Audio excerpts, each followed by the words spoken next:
Dan tidak ada keinginan, misalnya Bapak pas menjadi presiden, misalnya gitu nanti, saya pengen jadi wapres. Saya masih dalam masa emas untuk berkarir, untuk apa yang mengembangkan apa yang saya minati. Kalau bisa ngulang lagi dari beberapa bulan lalu, ada nggak kira-kira dari langkah politik atau gaya komunikasi Bapak yang mesti dirubah? Kalau misalkan dulu Bapak bisa kayak gini, kayaknya lebih keren. Mungkin ngecat rambutnya hitam dulu.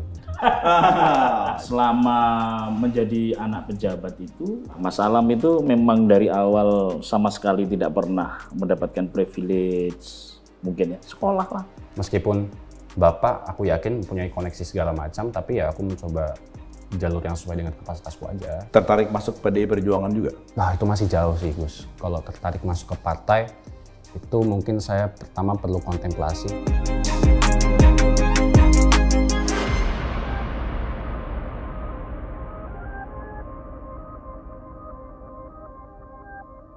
Bertemu kembali dengan Info A1 bersama saya Arifin Asjad dan saya Ipang Wahid. Kita membahas info jalanan dan info langitan, Mas. Ya, Gus, debat terakhir. Debat calon terakhir. presiden. Ya. Banyak yang kecewa katanya Gus. Banyak, ya sesuai prediksi lah sebenarnya. Kalau menurut Gus Ipang. Tapi mungkin kalau publik bisa jadi mereka menginginkan wah seru lah kayak debat ketiga kemarin. Sebetulnya. Kalau menurut saya karena masing-masing berusaha untuk tidak membuat blunder ya. Nahan diri, Mas Anies terlihat sekali, dijaga sekali omongannya, Pak Prabowo juga malah mencuri perhatian di closing statement, Mas Ganjar pun juga sama gitu ya. Ada jab-jab sedikit lah, tapi nggak terlalu gimana. Jadi terukur lah ya. Ya. Walaupun ada jab tapi terukur. Terukur. Yang menarik adalah sebenarnya, kebetulan saya kan kemarin diminta untuk hadir ke sana sama Info A1 kan. Iya. Nah, saya jumpa anak-anaknya nih. Oh iya, saya lihat itu. Ya, semua capres, cawapres ya. Pada hadir. Hadir, kecuali satu. Jan Etes. Jadi, masih di bawah umur. Ya. Nah, ada Mas Anies sama anak-anaknya, terus Mas Ganjar ya, ada Alam, Mas Didit juga pasti. Nah, ini menarik sebenarnya kehadiran anak-anak di sini nih. Itulah kenapa kita menghadirkan salah satu dari mereka. Ya. Karena saya lihat anak-anak para capres-cawapres ini mereka juga aktif ya. Mereka bikin event sendiri, mereka menyuarakan pendapatnya, terus bikin relawan-relawan sendiri. Menurut saya menarik untuk kita ketahui. Saya kira menarik Gus itu untuk anak muda, ya kan? Karena selama ini anak muda kan cenderung menghindari politik ya. Nah, mereka seharusnya menjadi contoh buat anak muda ya. Dan saya pikir memang yang paling aktif itu putranya Mas Ganjar. Iya, Mas Alam nih. Alam. Nama lengkapnya sih Muhammad Zainuddin Alam Ganjar. Oh. Ya. Saya lihat menarik juga dia, Gus. Datang nyalamin semua anak-anak para capres-cawapres tuh. Termasuk Kaisang, Gibran, dia salam itu. Alam tuh. Ya, berusaha mencari perhatian-perhatian tambahan, semua juga. Last minute ya. Di last minute ya. Mungkin bisa dikonversi ke elektoral. Kampanye masih tanggal 10 ya. Gitu. Tapi debat kemarin itu momentum juga yang mereka ingin dapatkan ya. Nah, ini kebetulan udah hadir nih bersama kita Mas Alam nih. Nah, kita langsung hadirkan aja Mas ya. Oke, Mas Alam, selamat datang. Halo Mas. Selamat datang. Terima kasih. Duduk ya. Terima kasih udah datang nih. Muhammad Zainuddin Alam. Dulu ayah penggemar Juventus atau Real Madrid? Oh enggak, itu ibu yang kasih nama Zainuddin. Oh. Ibu dulu tuh sebenarnya nama Zainuddin saya itu ada dua opsi Mas. Maldini kalau enggak Zidane. Tapi Maldini sama Zidane kayaknya udah terlalu banyak di seantero jagat raya. Akhirnya namanya Zainuddin. Masih suka nyanyi? Ya dikit. Mbah Dukun itu? Oh iya. Itu kebetulan job saya sebelum ini. Tapi suka sepak bola ya, Mas? Oh, saya suka dari dulu. Ya? Saya tuh lahir nggak nonton atau memang main? Dulu pas SD aku SSB, Mas. Oh, SSB. Dia sering wakilin lomba futsal juga di sekolah gitu. Klub favoritnya apa?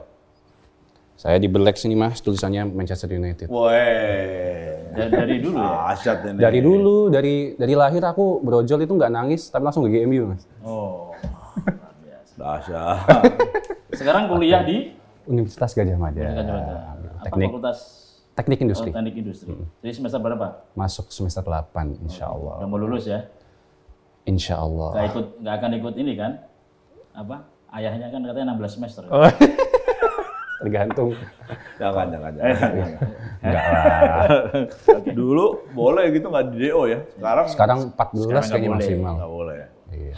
Tapi ini masalah nih jaketnya masih semalam ya? Iya, ya? Belum ganti baju Mas. Belum iya, semalam. Langsung kumparan ngundang, ya udah aku siap-siapan segala macam sampai lupa ganti baju. Internet gratis Mas. Internet gratis, GM, ini apa? Perempuan maju. Internet gratis yang semalam rame. Yeah. Susu gratis. Semalam datang juga ya situ ya? Iya, alhamdulillah. Kalau Bapak debat, saya usahain selalu datang lah buat support. Keren. Jadi selama debat, Mas Alam datang terus ya? Iya, Bapak debat selalu datang. Jadi udah ngoleksi berapa jaket ya? Wah itu, alhamdulillah lumayan. Lumayan stok kalau bisa kemarin ikutan yang bagian tim hore bukan? Wah, aku di belakangnya Bapak. Tim inti? Kalian yang gitu. Saya lihat waktu jumpa pers juga, Mas Alam di belakangnya. Harus, support. Kelihatan. Ya. Mas, terima kasih banyak sudah hadir di sini nih. Terima kasih, Mas. Kita senang banget nih. satu hanya Mas Arifin, satunya Wahid. Iya. Sekarang A2 Mas, ada Alam soalnya. Tambah A2. Jangan, nggak boleh nyebut nama 2. Kalau mau A3. Enggak, A2 nggak apa-apa Mas, kalau 3 kan presiden soalnya. Semalam Mas Alam melihat Bapak gimana? Tampilnya gimana? Penampilan di Bapak? Kalau penampilan sih yang selalu di-highlight emang dari outfit ya. Ya. Jadi emang maksudnya penampilan bisa juga sih, tidak hanya sekedar ini. Confidence sih, alhamdulillah Bapak. Terus juga emang Bapak itu tipikal debater yang langsung tektok gitu kan. Jadi pas mulai ke segmen yang 2 itu, yang mulai tanya jawab, udah mulai auranya muncul, confidence-nya muncul. Jadi alhamdulillah juga bagus sih menurut saya perform gitu. Sesuai prediksi? Kalau saya tidak menaruh ekspektasi besar, selalu menaruh ekspektasi, tapi saya selalu percaya. Itu aja. Jadi alhamdulillah Bapak bisa memenuhi kepercayaan. Tapi gongnya pada saat penutup ya, kata penutup ya. Ya harus. Ya. Kan kemarin ada yang mengingatkan Jokowi tahun 2019. Ya. Ada yang menarik, kalau kemarin begitu masuk jaketnya baru dipakai separuh Mas. Oh iya. Jalannya agak miring karena jaketnya cuma separuh. Begitu di tengah langsung baru dipakai. Iya. Gitu kan? Soalnya itu jaket itu yang dipakai Ibu sama Bu Mahfud di awal. Oh, jadi di jaket yang Ibu sama Bu Mahfud itu diberikan ke Bapak. Oh dilepas. Iya, dikasih. Bapak. Makanya Bapak pas entry pertama ke venue kan pakai kemeja aja sama Prof Mahfud. Tuh. Mas Alam ini sebetulnya kalau dalam kampanyenya Bapak itu sebagai apa sebetulnya? Sebagai anak, Mas. Sebagai anak? Iya, sebagai anak. Nggak masuk tim gitu nggak ya? Enggak, cuman memang saya udah dari lama sih, dari setengah tahun yang lalu, 7 bulan yang lalu itu minta izin ke Bapak. Gitu. 7 bulan lalu? Iya, dari tengah tahun lalu lah gitu. Itu sebelum TPN pun terbentuk kan, saya minta izin ke Bapak, Ayah, kayaknya ini aku udah saatnya deh. Aku udah ada dorongan begitu besar, Ayah udah ngelakuin segala hal buat aku, saatnya aku membalikan bakti itu ke Ayah. Minta izin di situ, awalnya ya cuman buat kasih masukan, ide, terus juga think tank secara khusus di urusan anak muda. Tapi ya pada akhirnya aku juga mau menghimpun banyak pengalaman kan, terus juga sebagai penghubung aja antara Bapak sama orang-orang yang mau menyampaikan aspirasi. Jadi itu inisiatif Alam sendiri? Iya, malah awalnya Bapak agak reluctant. Kayak, oke. Kurang tahu ya, tapi kayak ada merasa oke, tapi dilihat ya nanti. Maksudnya mungkin Bapak juga khawatir nanti kalau misalkan ada serangan atau apa gitu. Yang namanya seorang ayah kan. Cuman gak apa ya, tenang aja. Kalau aku udah minta izin kayak gini, berarti aku udah insya Allah siap. Dampaknya. Putrinya Pak Anies itu kan, Tia itu kan bikin relawan sendiri. Oh iya. Untuk membantu kemenangan ayahnya. Kamu punya juga? Aku enggak sih, cuman emang sering ngajakin ngobrol teman-teman aja buat mungkin kalau ada masukan atau apa. Karena kalau sifatnya relawan kayak gitu mungkin aku sama Mbak Tia gaya mainnya agak beda aja. Ya. Kalau Ibu mendukung penuh? Oh, sebagai istri ya full support. Enggak, maksudnya terhadap keinginan Mas Alam membantu? Iya sih, karena apa ya, kita tuh di keluarga jarang sekali menentang satu sama lain kalau misalkan di saat seseorang sudah memutuskan gitu. Kalau misalkan udah ada keputusan dibuat dan ada drive atau motivasi untuk menuju ke arah tertentu, itu kita satu keluarga bersatu, unite, menjadi satu unit yang sama biar saling support satu sama lain. Begitu pula aku, kalau misalkan aku beberapa waktu lalu ada kompetisi atau ada masuk organisasi, itu ya Bapak Ibu nggak pernah ada pertentangan, cuman biasanya memang memberikan arahan-arahan tertentu yang isinya saling support. Gitu. Semalam saya lihat Mas Alam kan datang dari ruangan itu, kemudian masuk ke yang untuk jumpa pers ya, kan ikut tuh. Itu apa yang dibisikkan ke ibunya, serius? Oh, enggak. Waktu itu kan kebetulan ada salah satu caleg tunanetra ya di belakang. Terus aku titip ngomong sama bapak sama ibu untuk jalannya pelan-pelan gitu. Biar bisa mengimbangi belakang-belakang juga. Oke. Oh, yang itu ya. Tunanetra ya, pakai tongkat itu. Tongkat itu. Saat dari P3. Oke. Luar biasa nih, Gus. Iya. Mas Alam masih umur berapa sekarang Mas Alam? 22 ya. Gitu. Setelah aktif, suka diserang sama netizen nggak? Ya beberapa kali lah ya, tapi ya menurut saya itu hal biasa kan, karena namanya juga kontestasi kan, berarti beberapa ada hal yang bisa di-highlight, entah itu highlight atau lowlight kan.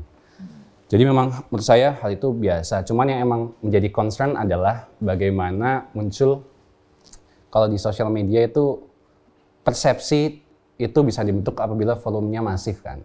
Nah, jadi khawatirnya apabila persepsi itu negatif, itu menjadi suatu concern di saya, karena ada beberapa hal yang mungkin kurang benar, ataupun emang yang sifatnya sangat personal dan non-substansial. Jadi itu mungkin menjadi suatu hal yang mungkin kita bisa kembangkan bersama-sama lah untuk diperbaiki. Menurut Alam, kalau bisa ngulang lagi dari beberapa bulan lalu, ada nggak kira-kira dari langkah politik atau gaya komunikasi Bapak yang mesti dirubah?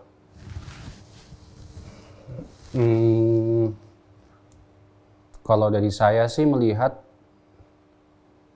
saya sudah merasa sebegitu dalamnya kepercayaan saya ke Bapak. Jadi kalau untuk hal yang sifatnya dirubah, kayaknya itu pertama bukan dalam kapasitas saya untuk menentukan kalau Bapak itu salah, Bapak itu benar. Tapi memang bagaimana ada suatu perkembangan dinamika itu, mungkin memang kalau yang dari saya pribadi ada satu hal sih yang kalau misalkan dulu Bapak bisa kayak gini kayaknya lebih keren gitu. Mungkin ngecat rambutnya hitam dulu gitu. Itu dia. Itu kan memang sudah menjadi diapresiasi kan. Trademark ya. Iya. Oh iya.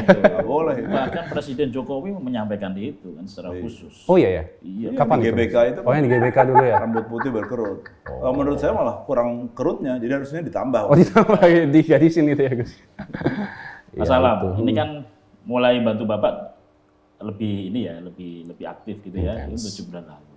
Sebetulnya yang membuat Mas Alam itu kemudian tergerak ya selain tadi ya, maksudnya selain pada saatnya lah saya bantu Bapak gitu ya. Tapi apa yang membuat Mas Alam pada saat itu benar-benar tergerak? Ya itu, sebenarnya alasannya cuma itu Mas. Cuma itu, karena apa ya? Karena ini bisa jadi satu-satunya momen yang paling besar di mana saya itu turut aktif dalam membantu dan berbakti kepada orang tua saya. Coba misalkan kayak Gus Ipang sama Mas Arifin. Ada satu kesempatan, satu momen di mana Gus Ipang sama Mas Arifin benar-benar bisa membantu dan mengeluarkan seluruh energi, seluruh pemikirannya untuk bantu orang tua. Bakal diambil nggak kira-kira? Iya. Ya kan? Saya nggak mau mengkhianati momen itu, karena ini bisa jadi satu momen besar buat saya untuk bisa benar-benar berbakti kepada orang tua. Jadi bukan karena mungkin ya, apakah pada saat itu yang awalnya Ganjar ini kan awalnya tinggi sekali dari sisi survei, tapi kan kemudian akhirnya menurun ya. Apa bukan karena itu ya? Nah, saya kan remah roti Mas. Memang siapa saya untuk bisa membalikan kondisi itu? Maksud saya pada saat itu kemudian tergerak. Enggak sih, emang dari awal sebenarnya udah ada niatan saya untuk turut membantu dari Bapak apabila Bapak udah confirm, udah officially declare bakal maju. Cuman emang apa ya, masih ada, nggak tahu, saya merasa pekewuh kali ya ke Bapak ya. Jadi baru bisa mengutarakannya secara gamblang itu tengah tahun lalu. Tahun lalu ya. Bapak waktu itu deklarasi Bu Mega itu kan bulan April ya? Pas Kartini. Iya. Mas, dengan melihat ini apa yang paling besar pengalaman yang berharganya buat Mas Alam? Wah, luar biasa banyak sih. Benar-benar aku bisa belajar, Gus. Belajar benar-benar dari semua orang, semua elemen masyarakat. Entah itu dari teman-teman yang emang profesional, mungkin di TPN aku ikut proses diskusinya, bagaimana aku bisa membentuk kerangka berpikir yang lebih baru, aku bisa ikut dalam creative campaign, atau bahkan penyusunan materi. Aku cukup berbangga di saat Bapak sering ngomong soal KTP Sakti, terus juga ngomong isu industri kreatif sama mental health. Karena awal-awal itu adalah saya yang utarakan ke Bapak itu. Terus aku titipkan ke teman-temannya Bapak, kira-kira kalau konsepnya seperti ini gimana? Ternyata goal gitu loh. Jadi aspirasi-aspirasi ini menurut saya menjadi suatu kebanggaan sendiri untuk saya, tapi tidak lain tidak bukan adalah bagaimana saya bisa merasakan dan juga turut belajar untuk mendengar, Mas Gus. Karena menurut saya di usia saya ini, oke lah kalau bicara itu sebenarnya oke. Bisa lah semua orang apabila diberikan platformnya, tapi mendengar. Mendengar ini menjadi suatu yang mahal gitu. Dan saya bisa belajar itu mendengar dari seluruh elemen, anak kecil, remaja, orang tua, berbagai latar belakang, mendengarkan aspirasi tersebut, lalu menyampaikan ke Bapak dan tim itu menjadi suatu hal yang menurut saya belum tentu bisa dilakuin banyak orang, dan saya bisa mendapatkan akses privilege tersebut untuk turut aktif melakukan hal-hal kebaikan seperti itu. Makanya saya tidak mau menyiapkan kesempatan privilege ini dengan diam saja. Menurut saya ini suatu hal yang bisa memberikan kebermanfaatan bagi orang banyak. Makanya itu menjadi suatu eye opener lah buat saya. Pernah nggak merasa khawatir dianggap berambisi banget untuk supaya Pak Ganjar berkuasa? Nggak pernah sih. Itu sebenarnya sudah mulai banyak muncul ya di sosial media. Saya melihat beberapa komentar seperti itu ataupun konten seperti itu, tapi saya tidak khawatir. Karena apa? Ya kembali lagi, di saat kita berbicara soal ambisi, definisi ambisi itu kan adalah suatu keinginan agar suatu hal bisa terwujud. Apakah ambisi saya itu untuk Bapak berkuasa? Enggak, ambisi saya adalah membantu Bapak. Ambisi saya adalah berjuang untuk orang tua saya. Berjuang sebagai anak sebagai dalam bentuk bakti kepada orang tua. Itu ambisinya. Jadi bukan ambisi untuk Bapak berkuasa. Tertarik masuk PDI Perjuangan juga? Nah, itu masih jauh sih, Gus. Kalau tertarik masuk ke partai, itu mungkin saya pertama perlu kontemplasi. Karena pertama, saya itu pun juga belum tentu masuk ke dalam politik praktis. Gitu. Meskipun sekarang diundang di Kumparan A1 itu juga merupakan suatu gerakan politik ya, atau undangan aktivitas politik. Tetapi untuk ranah ke politik praktis belum tentu. Tapi yang saya sadari adalah politik itu menjadi suatu aspek yang sangat penting dalam kehidupan kita sehari-hari gitu. Karena semua kebijakan, hal-hal yang mempengaruhi dalam kehidupan kita itu politik. Tinggal saya nanti apakah mau berperan di sektor politik praktis atau tidak. Tapi apabila iya, ada dua syarat yang harus terpenuhi apabila saya terjun ke politik. Pertama, saya tidak akan berpolitik bersamaan dengan Bapak. Gitu. Bapak menjabat dalam jabatan publik itu harus selesai dulu, baru saya mau gitulah.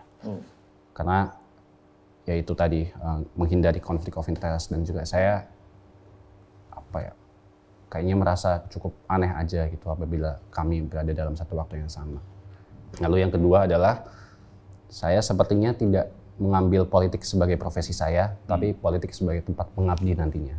Jadi kayaknya saya cukup bisa untuk merelakan untuk dalam tanda kutip status politisi muda, karena saya punya banyak pikiran, ide, dan hal-hal yang mau saya kerjakan, dan sepertinya akan sulit diimplementasi apabila saya langsung terjun ke politik. Ya. Mas Aram, kalau misalnya Pak Ganjar yang kemudian menang menjadi presiden, ya tiba-tiba Mas Alam kemudian diminta jadi wali kota, berarti nggak mau ya?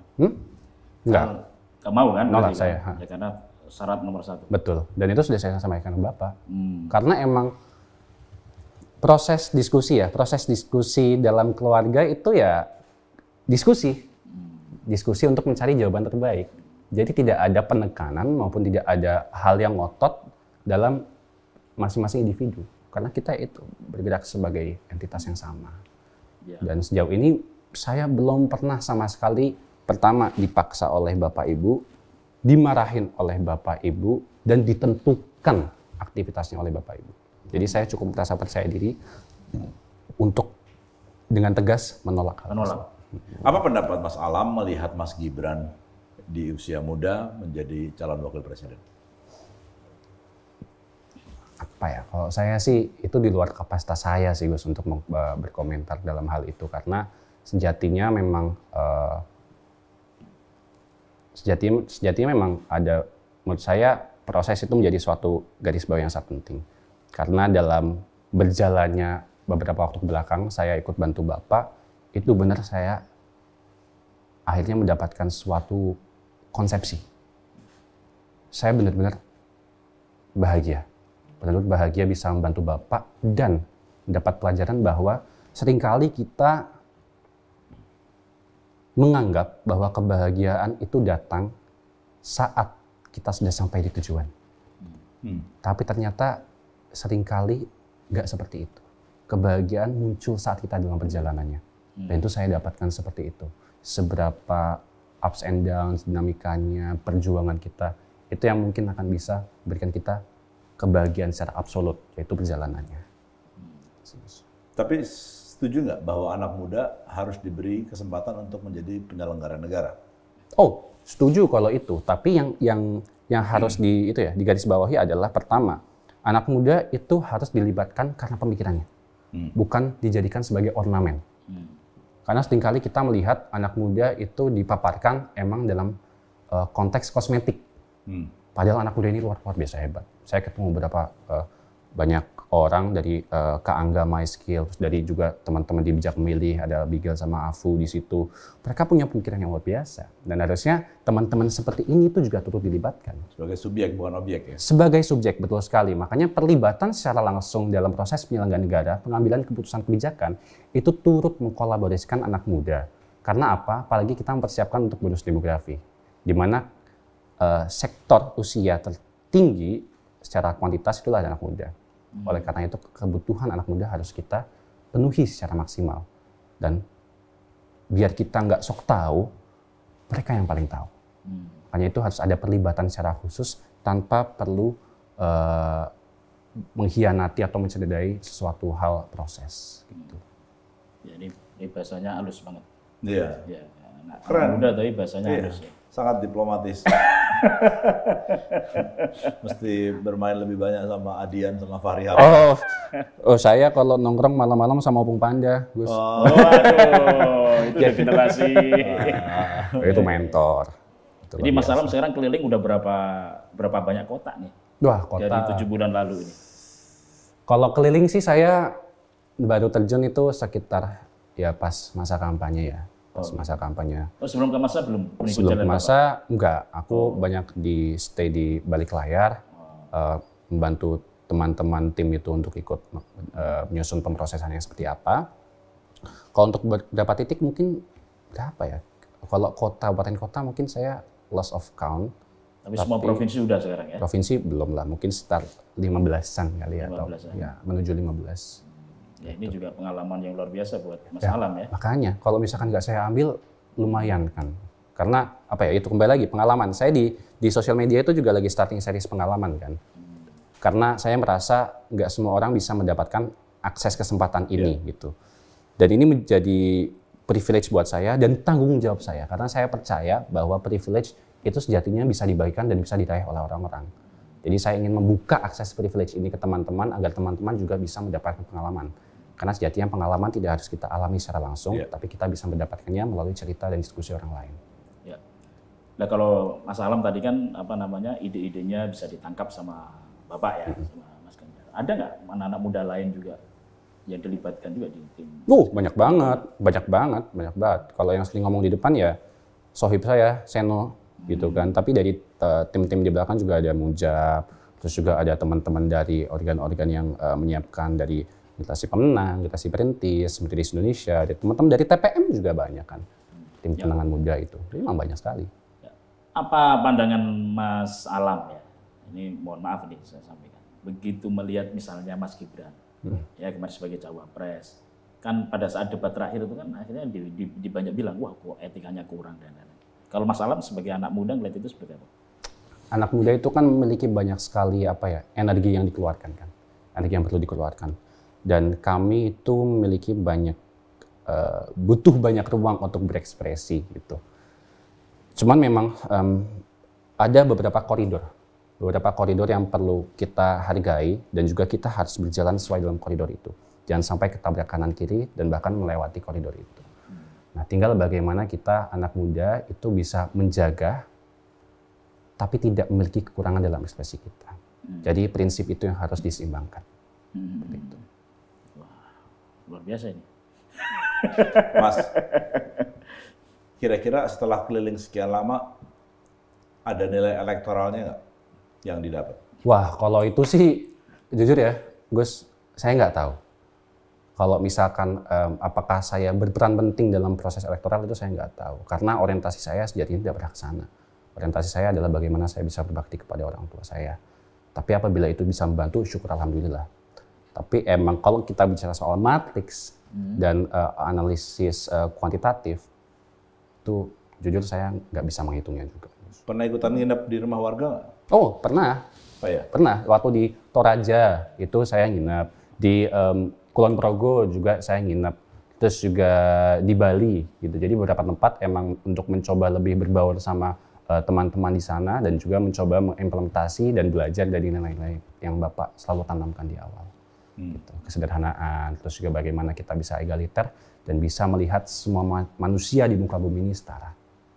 Jadi tidak ada jarak dan bagaimana kita bisa lebih interaksi lebih mendalam kepada masyarakat agar seringkali kalau kita nggak ada barrier di situ, disitulah aspirasi pembicaraan yang awalnya terbatas itu muncul.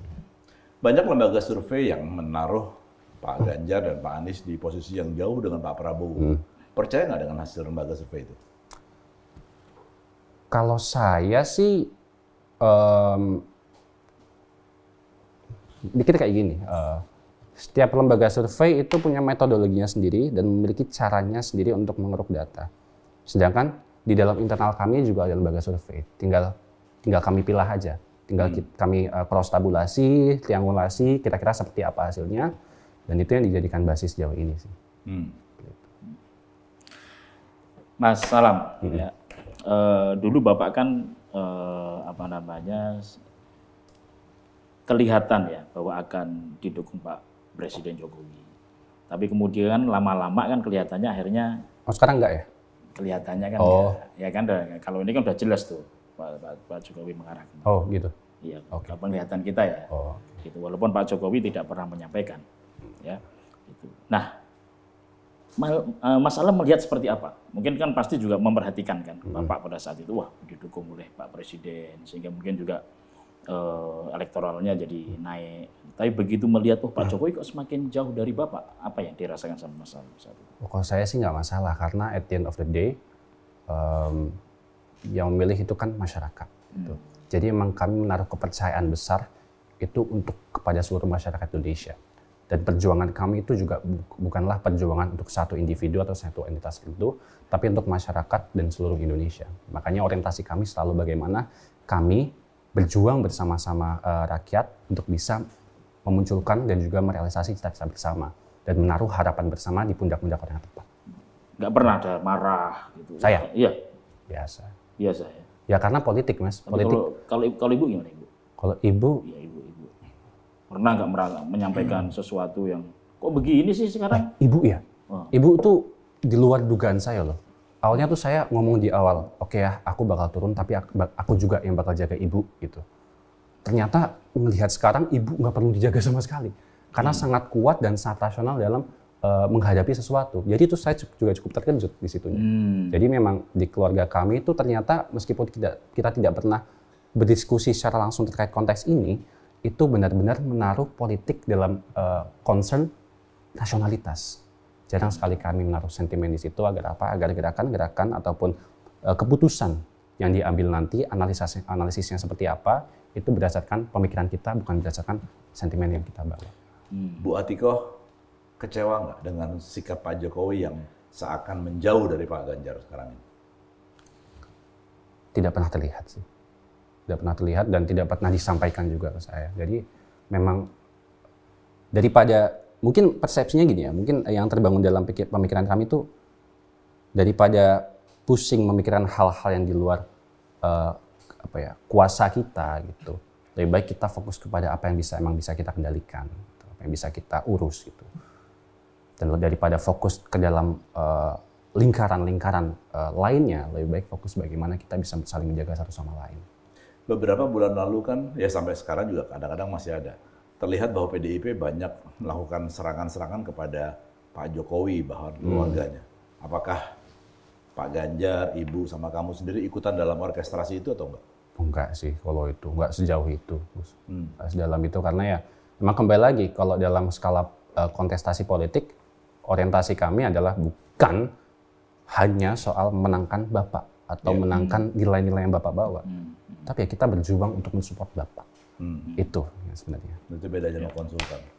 Nah makanya. Orientasinya menangkan masalahnya. Iya benar. Saya bukan konsultan kan di situ. Alam ini kan sejak kecil memang menjadi anak pejabat ya. Oh iya. Karena Bapak jadi anggota DPR kan sudah lama sekali dari tahun berapa itu? 2004. 2004 ya. Itu. Alam lahir tahun 2001. Nah, artinya udah 3 tahun jadi anak pejabat ya. Gitu. Kemudian jadi anak gubernur 2 periode 10 tahun. Ya.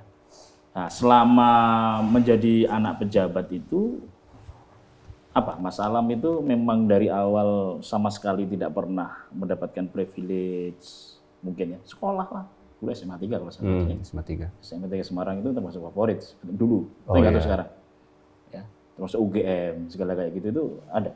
Oh enggak sih kalau itu sendirilah karena ya memang itu nilai yang dibangun dari dulu sih. Pokoknya ya sesuai kapasitasnya Alam aja. Kalau emang Alam nggak sampai ya enggak. Pernah aku ditolak di kampus. Meskipun emang karena kampus tinggi banget ya. Aku waktu itu kan sebenarnya salah satu cita-cita aku juga sekolah di luar negeri kan. Dikeker ke sana. Meskipun Bapak aku yakin mempunyai koneksi segala macam. Tapi ya aku mencoba jalur yang sesuai dengan kapasitasku aja. Gitu. Jadi memang beberapa banyak hal-hal yang memang seharusnya bisa didapat melalui jalan-jalan yang kalau disampaikan Mas Arifin sesuai dengan privilege, emang kita nggak ngarah ke sana, sesuai dengan kapasitas. Ya. Dulu masuk UGM lewat jalur apa? Aku PBUB Mas, itu prestasi. Oh, dari pakai sekolah kompetisi. Dari kompetisi. Hasil piagam kompetisi. Oke. Mas Alam pernah merasa nggak bahwa ada sisi Bapak yang sebenarnya belum tereksplor lebih jauh di mata publik? Ada nggak ya? Soalnya Bapak itu punya banyak banyak hal-hal yang emang belum mampu benar-benar di highlight gitu ya.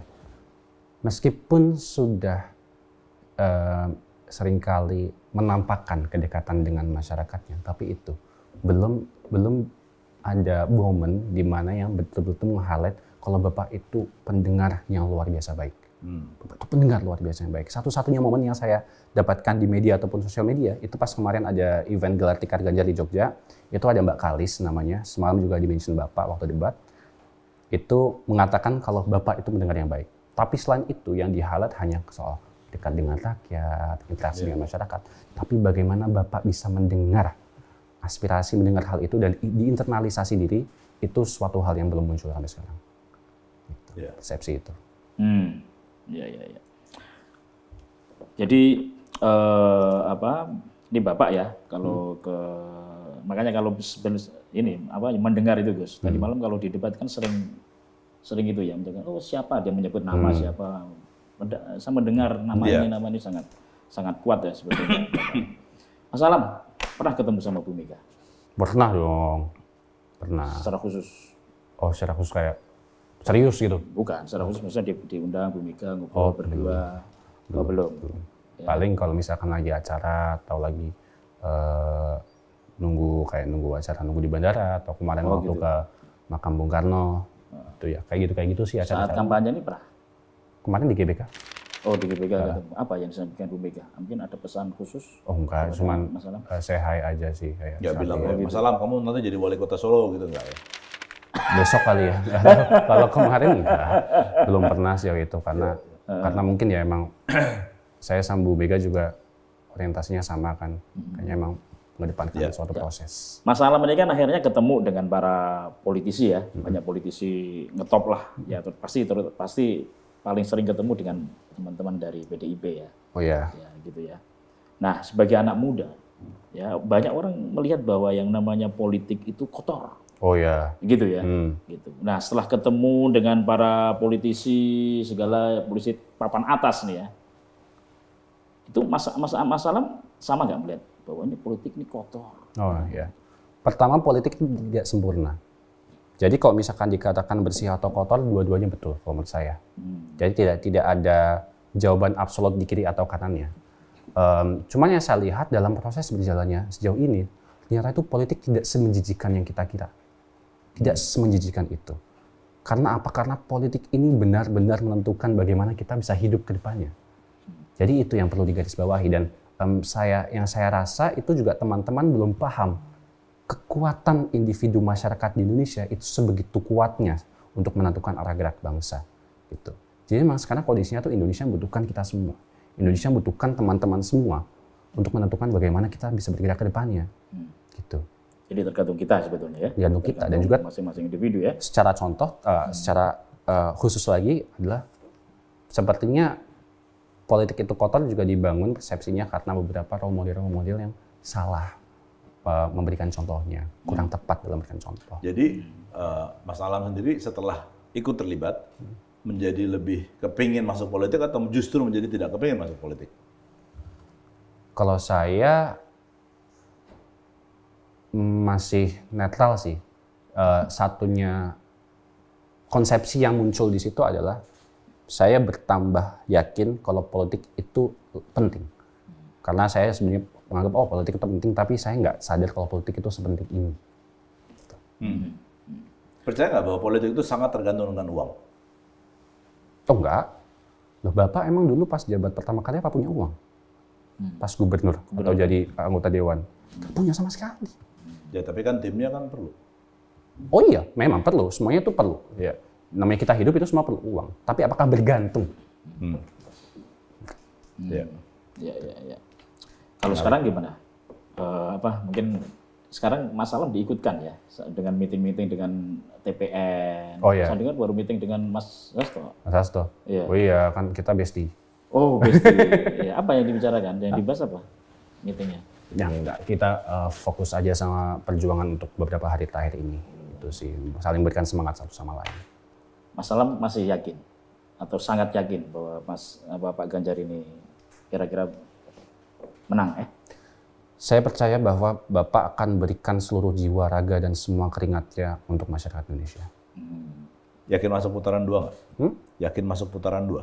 Keyakinan itu hanya bisa dijawab oleh rakyat. Mantap. Ini bahasanya udah karena bergaul dengan banyak politisi. Iya. Banyak baca buku juga ya, Mas Alam? Oh ya, buku-buku sosial politik. Iya, kita itu di rumah kayak perpustakaan terbuka, Mas. Jadi Bapak bisa akses buku saya bisa akses buku Bapak gitu. Jadi emang banyak ke-expose juga terkait political science di situ. Kalau misalnya nanti Bapak menjadi presiden, ini kira-kira tipe anak presiden ya, akan seperti apa yang kira-kira Mas Alam akan contoh? Kan banyak nih. Iya. Zaman Soeharto begitu, zaman Gus Dur begitu, atau punya tadi hal-hal apa yang harus dihindari atau apa? Misalnya nih, Mas Alam ya, begitu jadi misalnya ya, Bapak jadi presiden, wah, pas-pampres yang selalu mengawal Mas Alam kemanapun. Apa yang akan dilakukan Mas Alam? Ya pertama, saya ingin mengedepankan kalau saya itu bukan anak presiden, saya anaknya Ganjar Pranowo. Gitu. Jadi itu yang mau saya bangun, karena pertama presiden hanya 5 tahun, atau kalau 2 periode 10 tahun. Tapi saya Alam Ganjar sebagai anak Ganjar Pranowo itu seumur hidup. Seumur hidup saya. Jadi itu yang pertama yang saya kedepankan. Dan yang kedua, saya akan bawa beberapa misi-misi, nilai-nilai yang emang mau saya kedepankan. Selain dari segi profesi, yang nanti, karena saya kan udah ada tim e-sports nih. Jadi mengembangkan di arah sana, tapi di sisi lain ada beberapa isu-isu yang memang mau saya angkat dan mau aktif di bidang itu. Salah satu contohnya mental health, kesehatan mental. Gitu. Jadi emang mungkin karena saya memiliki platform dan apabila saya berbicara resonansinya akan lebih kuat daripada teman-teman yang lain, saya akan mengadvokasikan hal positif dan hal-hal yang memang saya concern di situ. Satu kata tentang Pak Ganjar apa? Ayah. Ayah. Ayah. Satu kata tentang Mas Anies? Guru. Pak Prabowo? Patriot. Patriot. Mantap. Gak ada presiden tadi ya? Hah? Ganjar, ayah, ya. Bukan presiden. Iya. Karena itu tanggal 15 mungkin nanti berubah. Ini Mas Alam juga baru pertama kali nyoblos nih berarti ya, tahun ini ya? 2019. Oh 2019 ya? Udah ya? Udah. Jadi udah ini ya. Setelah ketemu banyak orang, ya ini apa kira-kira apa ya? Keinginan anak muda sebetulnya itu seperti apa sebetulnya ya?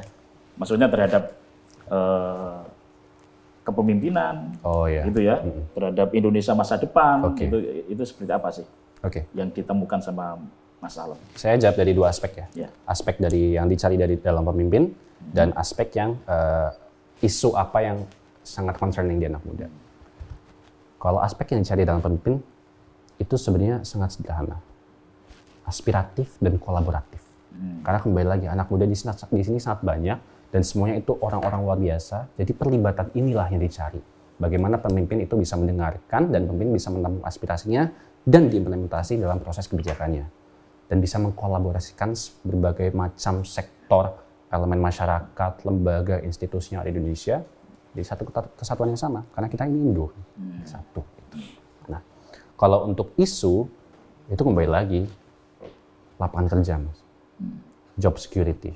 Itu yang paling mendasar. Karena, paling mendasar ya? Iya, paling mendasar. Semua orang menyatakan yang sama karena apabila kita kembali ke dalam permasalahan-permasalahan yang lain, pendidikan, kesehatan, dan lain sebagainya, geopolitik atau apa, akhir ujungnya itu mesti ke lapangan kerja, ke ekonomi. Gitu. Bagaimana kita bisa hidup nyaman nantinya. Dan sekarang kalau anak-anak muda itu dalam posisi sekarang ya, saat ini, mereka memang betul ya kesulitan dalam mencari kerja. Iya, karena saya tanya seperti itu ya, berdasarkan aspirasi teman-teman.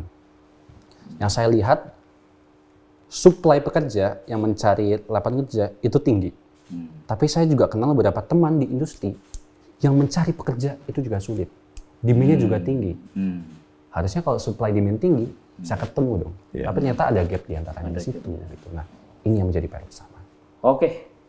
Sip. Mas Alam, terima kasih banyak waktunya sudah datang ke sini. Luar biasa nih calon pemimpin masa depan ini. Wah, sudah layak jadi wali kota. Oh, udah public speaking-nya bagus. Kalau dari artikulasinya cara bagus. Iya kan. Iya. Cara berpikir Gus menurut saya. Kamu punya modal besar. Iya, modal ini besar. Bisa luar biasa, harus dijaga. At least supaya IG-nya nggak banyak yang unfollow. Dan saya pikir menarik ya, karena harus ngikutin proses itu tadi. Nggak bisa instan Agus sebagai anak muda. Ya. Matur nuwun sangat. Sukses selalu. Salam. Terima kasih. Salam buat Bapak. Terima kasih banyak. Salam buat Ibu ya. Terima kasih banyak, Mas. Bapak juga dimudahkan ya. Terima kasih banyak.